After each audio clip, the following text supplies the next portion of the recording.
नमस्कार विद्यार्थियों, आज समाजशास्त्र की इस कक्षा में हम एक नए समाजशास्त्री विल्फ्रेड परेटो के सिद्धांतों की चर्चा करेंगे। विल्फ्रेड परेटो के सिद्धांत तार्किक अतार्किक क्रिया के सिद्धांत थे, है ना। और इन्होंने सामाजिक क्रिया का सिद्धांत दिया, तार्किक अतार्किक क्रियाओं की बात करी। इस प्रकार से इनके जो एक और महत्वपूर्ण इनका सिद्धांत था अभिजात वर्ग का सिद्धांत। ये कुछ खास सिद्धांत हैं जिसके आधार पर परेटो ने सामाजिक क्रिया और अभिजात वर्ग की विवेचना की है। पहले इनके सिद्धांत को जानने के पहले हम थोड़ा इनका जीवन परिचय ले लेते हैं। विल्फ्रेड परेटो का जन्म 1848 में फ्रांस की राजधानी पेरिस में हुआ था। पेरिस में इनका जन्म हुआ, पेरिस में ये रहे और 18वीं शताब्दी के अंत में पेरिस से इटली आ गए थे। पढ़ाई के समय ही ये निश्चय करा था इन्होंने कि व्यापार करेंगे, बिजनेस करेंगे, लेकिन बिजनेस हुआ नहीं। परेटो का जो अधिकांश अध्ययन था गणित और साइंस फिजिक्स में हुआ, भौतिक में हुआ। ट्यूमिन विश्वविद्यालय में इन्होंने इंस्टीट्यूट ऑफ टेक्नोलॉजी में एडमिशन लिया, वहाँ से डिप्लोमा किया, फिर स्नातक की डिग्री ली और रेलवे में इंजीनियर के रूप में इनकी प्रथम नियुक्ति हुई। रेलवे में इंजीनियर थे ये। कुछ समय के बाद रेलवे की इंजीनियरिंग की नौकरी छोड़ के ये आयरन और लोहे खदानें जो थीं, लोहे की खदानें माइंस थीं आयरन की, उसके डायरेक्टर के रूप में बने। तो माइनिंग का काम भी इन्होंने किया। फिर इसके बाद ये स्विट्जरलैंड के अर्थशास्त्री प्रोफेसर वॉलरस के संपर्क में आए, उससे बहुत प्रभावित थे और उन्होंने उस वक्त सरकार की जो थी, सरकार की आर्थिक नीतियों की इनने काफ़ी आलोचना की, उसमें बहुत विरोध किया। इसके बाद इनका जो है 1893 में स्विट्जरलैंड के लॉसेन विश्वविद्यालय में इनको राजनीतिक अर्थशास्त्र के प्रोफेसर के रूप में नियुक्ति हुई। 1893 में मुसोलिनी जो बहुत ज़्यादा फेमस था यूरोप में, वो इनकी क्लास में आया, वो इनके स्टूडेंट के रूप में आया इनके संपर्क में और वो इनके साथ रहता था और परेटो उसको पढ़ाते थे।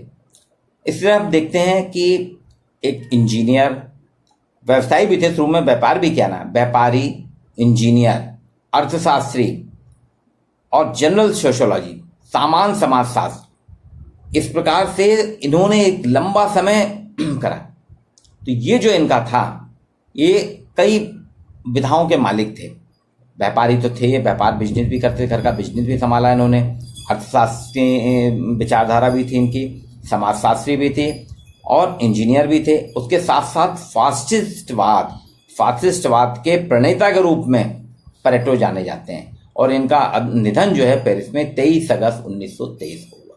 ये एक संक्षिप्त परिचय है परेटो का। परेटो के पुस्तकें बहुत लिखी उन्होंने।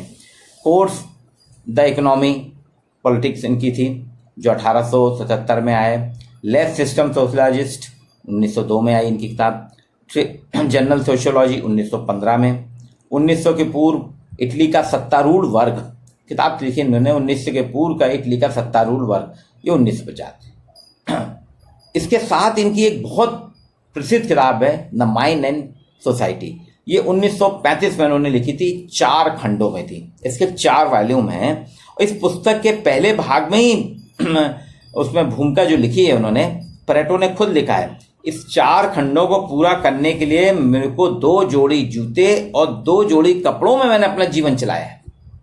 तो आप इसे सोच सकते हैं इस किताब के लिए जो है परेटो का कितना ज़्यादा इनका मनन था कि 4 खंडों की 4 वॉल्यूम की किताब में इन्हें सिर्फ 2 जोड़ी जूते और 2 जोड़ी कपड़ों में ही पूरा जीवन निकाल दिया।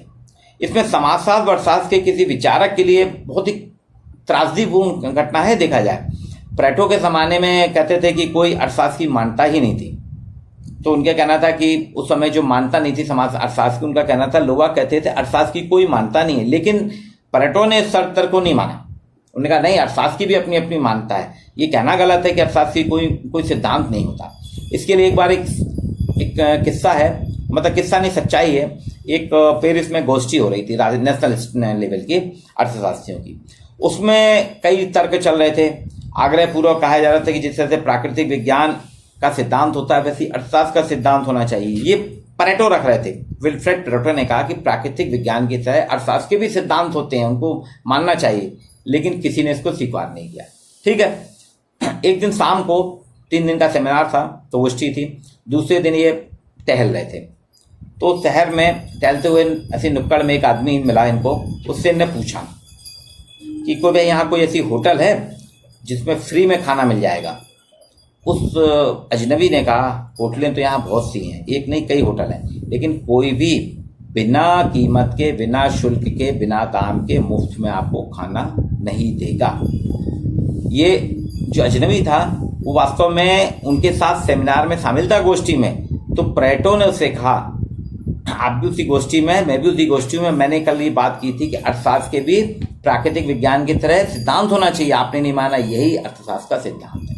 इस तरह से प्लेटो जो है सामान्य जनजीवन की घटनाओं के आधार पे सिद्धांत बनाते थे और सिद्धांत की रचना की, इसलिए इनको बहुत ही सम्मान के साथ देखा जाता है। आज हम इनका एक सिद्धांत है अभिजात वर्ग का सिद्धांत, सर्कुलेशन ऑफ इलाइट्स क्लास, इस पे अध्ययन करेंगे, इस पे चर्चा करेंगे। प्लेटो ने कहा कि समाज में 2 प्रकार के वर्ग हैं, एक इलाइट वर्ग अभिजात वर्ग, एक नॉन इलाइट सामान्य वर्ग। अब वो कहता है कि समाज में जो है अभिजात वर्ग के सिद्धांत में कहता है समाज का प्रत्येक पक्ष एक दूसरे से अंतर संबंधित है। जैसे शिक्षक अपने स्टूडेंट के साथ और स्टूडेंट अपने शिक्षक के साथ अंतर संबंधित होते हैं, इसलिए वो कहता है समाज का प्रत्येक पक्ष दूसरे पक्ष के साथ अंतर संबंधित होता है। और वो कहता है प्लेटो कि हमें सामाजिक घटना का अध्ययन बहुकारकी करना चाहिए, मल्टी फंक्शन फैक्टर के रूप में करना चाहिए। कोई भी सामाजिक घटना का अध्ययन हम एकांगी नहीं करिए, उसको बहुकारकी रूप में करिए आप, ये कहता है। इसी में उसने कहा, इसी को आगे बढ़ाते हुए कहता है प्रत्येक समाज में कई प्रकार के सामाजिक वर्ग होते हैं, निम्न वर्ग और उच्च वर्ग तो स्पष्ट ही हैं।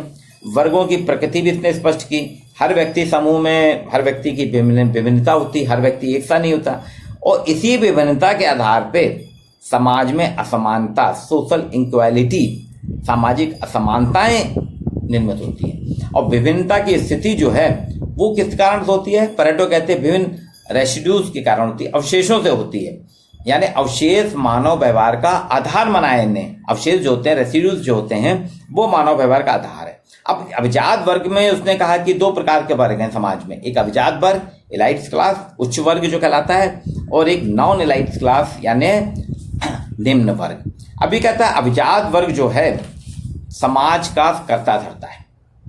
अभिजात वर्ग के साथ ही समाज पूरी तरह से संचालित होता है, समाज को नियंत्रित भी वो करता है, यानी इनके हाथ में समाज की शक्ति और सत्ता दोनों रहती है। ये प्रभावशील है, ये समाज में प्रभावी होते हैं। और निम्न वर्ग में ये गुण नहीं होते, निम्न वर्ग में ये गुण नहीं होते। निम्न वर्ग क्या है? अपनी कार्य कुशलता से जाना जाता है। अभिजात वर्ग के पास सत्ता होती है, पावर होता है, निम्न वर्ग के पास सत्ता और पावर नहीं होती। तो अभिजात वर्ग ऊपर रहता है, निम्न वर्ग नीचे। तो ये कहते हैं कि अभिजात वर्ग पूरे समाज का संचालन करते हैं, समाज का नियंत्रण करते हैं। अब यहाँ क्या होता है? सत्ता के पद में एक स्थिति ये होती है कि ये अपनी समाज में स्थिति कार्यक्षमता के बल पे बना लेते हैं। निम्न वर्ग को वो कहता है कि ये निम्न वर्ग जो है इसके पास सत्ता नहीं होती, लेकिन एक कुशल, चतुर और प्रतिभा संपन्न होता है। निम्न वर्ग में अगर 100 लोग हैं तो 100 में से 10 व्यक्ति जो है कुशल, चतुर और प्रतिभा संपन्न व्यक्ति होते हैं। और उधर अभिजात वर्ग जो है, अभिजात वर्ग में अधिकतर अकर्मण्य हो जाते हैं व्यक्ति, सत्ता पे नियंत्रण करते हुए, सत्ता पे अपना प्रभाव जमाते जमाते वो निक्रमण हो जाते हैं। और वो क्या हो जाते हैं? वो कहता है कि धीरे धीरे आलसी हो जाते हैं। और निम्न वर्ग में जो 10% होते हैं वो चतुर, चालाक और प्रतिभा संपन्न होते हैं। तो ये चतुर, चालाक, प्रतिभा संपन्न क्या करते हैं? उच्च वर्ग की, अभिजात वर्ग की अकर्मण्यता का फायदा उठा के उनको अलग कर देते हैं। ये सर्कुलेशन होता है, यानी एक बार उच्च वर्ग ऊपर आया, फिर निम्न वर्ग उच्च वर्ग में आ जाता है, फिर निम्न आ जाता है। अभी आप देखेंगे मध्य प्रदेश में 2 साल पहले चुनाव हुए थे। 15 साल से सत्ता कर रहे शिवराज सिंह चौहान की सरकार, बीजेपी की सरकार जो थी, वो 6 सीट कम होने के कारण सरकार नहीं बना पाई। और 15 साल से जो विपक्ष में थी कमलनाथ की सरकार, उसने सत्ता बना ली। अब आप देखिए 1.5 साल चली और होली के समय और 20 में परिस्थितियां बदली।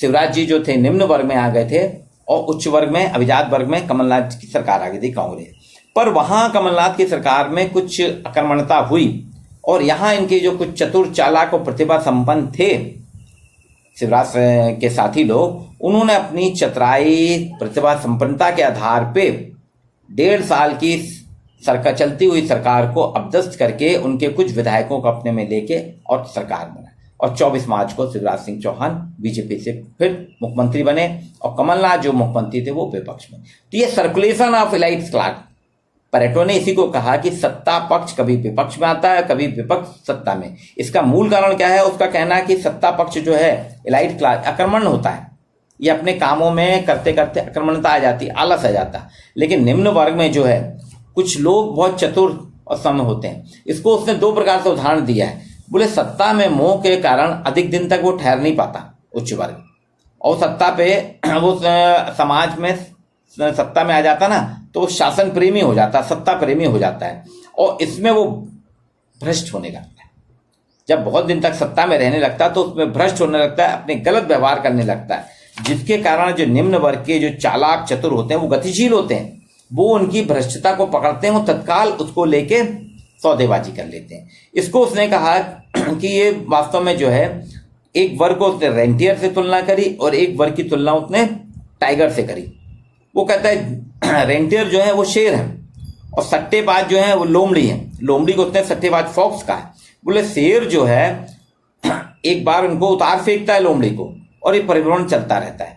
लेकिन शासन में आज चालक जो होते हैं, चालाक लोग होते हैं, लोमड़ी जो होती है वो सत्ता पे आ जाती है। तो वो कहता है शेर, रेंटियर और फॉक्स, लोमड़ी की बात की। लोमड़ी को उतने सट्टेबाज बोले, सट्टेबाज हमेशा सत्ता में बदलाव लाते रहते हैं। लोमड़ियां जो है अपने चतुराई से सत्ता में आती है, लेकिन शेर ज्यादा दिन रुकता नहीं है, वो अपने ताकत के बल पे, अपने हुनर के बल पे लोमड़ी को नीचे गिरा देता है। तो ये क्रम जो है ये इलाइट क्लास का चलता रहता है।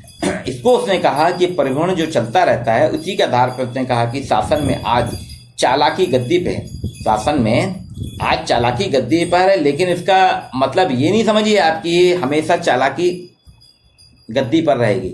एक दिन शक्ति जो पावर है, रियल पावर है, वो भी शक्ति भी गद्दी पर आएगी और चालाकी को नीचे आना पड़ेगा। इस सिद्धांत की आलोचना बहुत हुई है। परिभ्रमण का सिद्धांत जो है एक रुचिकर सिद्धांत है। इसमें सर्कुलेशन की बात करता है वो, लोमड़ी सट्टेबाज और रेंटियर, लोमड़ी और शेर के बीच की कहानी बता के वो चर्चा करता है। लेकिन इसकी आलोचना बहुत हुई। टीबी बाटामोर कहते हैं विशिष्ट चालक जो हैं, जिन विशिष्ट चालक की बात परेटो कर रहा है, वो व्यक्ति के व्यवहार से तो प्रभावित होते हैं, लेकिन उनमें परिवर्तन कितना होता है इसकी तो बात ही नहीं की है। टीबी बाटामोर ने आलोचना में कहा कि विशिष्ट व्यवहार व्यक्ति के व्यवहार से तो प्रभावित होते हैं, लेकिन व्यक्ति उनसे कितना प्रभावित होता है, उसमें परिवर्तन किस तरह का होता है, इसकी कोई चर्चा नहीं करी। बोले स्पष्ट ही नहीं करा कि इसमें परिवर्तन कैसा होगा। यहाँ कहता है उत्थान पतन की चर्चा जो कर रहा है टीबी बाटामोर कहते हैं कि परेटो ने सत्ता में उत्थान पतन की जो चर्चा करी, ऊपर और नीचे सर्कुलेशन की जो बात करते हैं, लेकिन कोई स्पष्ट नहीं है। ये तो एक स्वाभाविक प्रक्रिया है। बोले कि सत्ता पक्ष जनता का विश्वास नहीं जीत पाई तो विपक्ष में आ गई, विपक्ष ने जनता का विश्वास जीत लिया, सत्ता में आ गई। लेकिन ये परेटो जो कह रहे हैं कि परिभ्रमण है सत्ता का, ये उचित नहीं, इसको स्पष्ट करना होगा। तो आज मित्रों परेटो के अपन ने अभिजात वर्ग के सिद्धांत को पढ़ा। कल हम उनके रेसिड्यूज की बात करेंगे, तार्किक अतार्किक क्रियाओं की बात करेंगे। आज के लिए इतना ही।